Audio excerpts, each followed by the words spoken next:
We should have shotguns with this kind of deal. Хүн алхаар буу агсан явж байхдаа чизбүргерийн талаар хэнэгчгүй хоорондоо ярилцсан шат өгсөн хөлсний хоёр алуурчин хоолны газар зөв зүгээр хоол идэж сууж байснаа за эхлэх үү гэд нэгнийгээ өнсчгээд хоолны газрыг дээрэмдэх хосууд машиныхаа арын суудалд сууж байсан нөхрийг санамсаргуу буудаж хаяад нэг найзындаа очин машинаа угааж буй түрүүний хоёр нөхөр аавынхаа найзын бүксний нүхэндээ удаан хугацаанд хадгалсан цагийг чин сэтгэлээсээ нандинах боксчин залуу. Энэ бүгдийг та зөвхөн Pulp Fiction-ээс л үзэх боломжтой.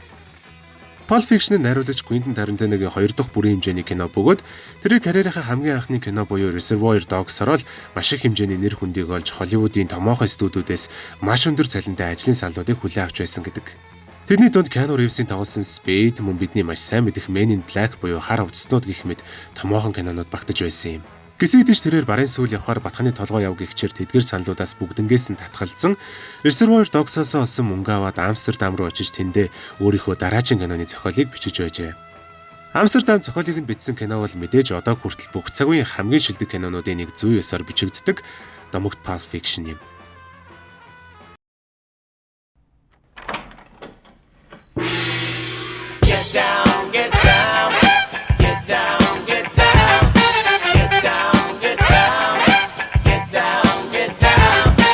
Pulp Fiction Reservoir Dogs-оос бараг л 6 дахин их төсвөр бүтсэн кино хэдий ч нэг тун сонирхолтой баримт гэвэл 8 сая долларын нийт 5 сая доллар нь гол дүрийн жүжигчдийнхээ цалин зарцуулагдсан байдаг.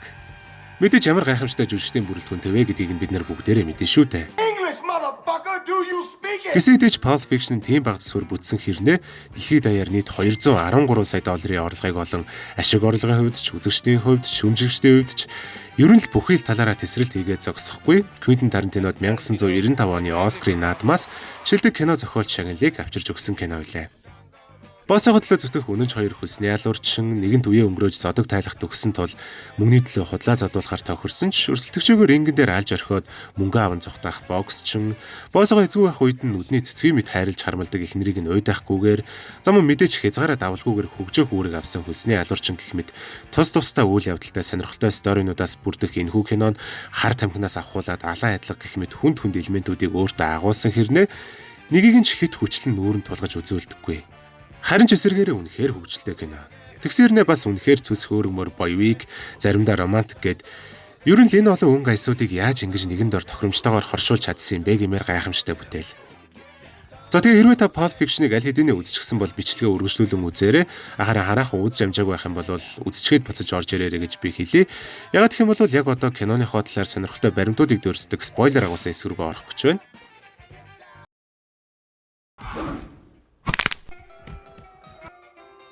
Reservoir Dogs киноны ноён блонд буюу Vic Vega-гийн дүр нь үнэндээ Vincent Vega-гийн төрсөн ах бөгөөд Quentin Tarantino бүр анхнаасаа л дараа нь энэ хоёрын дүр дээр суурилсан пролог кино хийнэ гэж төлөвлөж байсан гэдэг ч киногоо хийх гэсээр байтал Richard Madison болон John Travolta нар дүрийнхээ залуу хөлбөр тоглоход хэтэрхий хөвгшин болсноор энэ төлөвлөгөө цуцлагдаж байжээ. Жүжигчин Uma Thurman бүр анхнаасаа л Mia Wallace тоглох саналыг хүлээн зөвшөөрөөгүй байсан хэдий ч Quentin Tarantino үнэхээр л яг л түүнийг энэ дүр дээр харчихсан байсан учраас бүр утасны цанаас бүтэн зохиолоо уншиж өгч зөвшөөрүүлсэн гэдэг. Киноны турш гэдэг үг нийт 65 удаа хэлэгддэг гэж боддоо. Quentin Tarantino бүр анхнаасаа л Juice-ийн дүрийг бичихдээ Samuel Jackson зориулж бичиж байсан ч Samuel Jackson өөрийнхөө дүрийг бараг л Paul Calderon гэдэг жүжигчинд алдах гэж байсан юм. Учир нь Paul Calderon audition буюу монголоор бол одоо кино про бүгөхдөө маш сайн өгөөдгсөн байж л дээ. Үүнийг сонсцоход тэс өөр хотод байсан Samuel Jackson дүрээ баттай хамгаалж авч үлдэхийн тулд Лос Анжелес руу өөрийн биеэр нисж очиод дахин нэг удаа про бүгөнд тэнцсэн байдаг. Харин Paul Calderon нь баристагийн дүр тоглосон юм. Кинон зарцуулагдсан хамгийн үнэтэй зүйл нь Mia Vincent хоёрын ордог Jack Rabbit Slim гэдэг газрын тай засалт юм. Угаасаа амьдрал дээр үйл ажиллагаагаа явуулдаг газар мэт харагдаж байж болох ч яг үнэндээ машин уралдааны замаас ахуулаад VIP санал гээд бүх зүйлийг нь киноны зураачд өөрсдийн гараар урлсан юм. Хэрвээ та Vincent-ийг Mia дээр ирж байх үеийн сцен дээр сайн харах юм бол байшингийн арын хаалга багахан онгойсон байгааг анзаарч болно.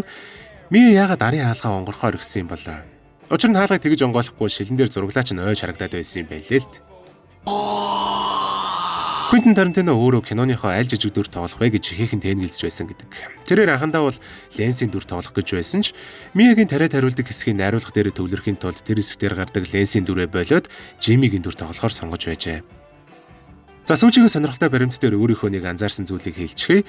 Хэрвээ та анзаарсан бол Винсентийн дүрийг 0 орох болгон дандаа л нэг муу юм тохиолдож байдаг. Эхний удаад Мягийн гэрт 0 ороход Мя хар тамхинаас нь татаад үхээ шахдаг. Дараагийн удаад Бүүчийг алах гэж байгаад 0 ороод гарч ирэхдээ Бүүчүүд өөрөө алуулчихдаг.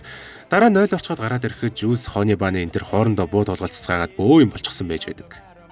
Эндээс юу ойлгож авч үлдэх ёстой гэж юу ч болж байсан Винсентийг битгий 0 оруулаа.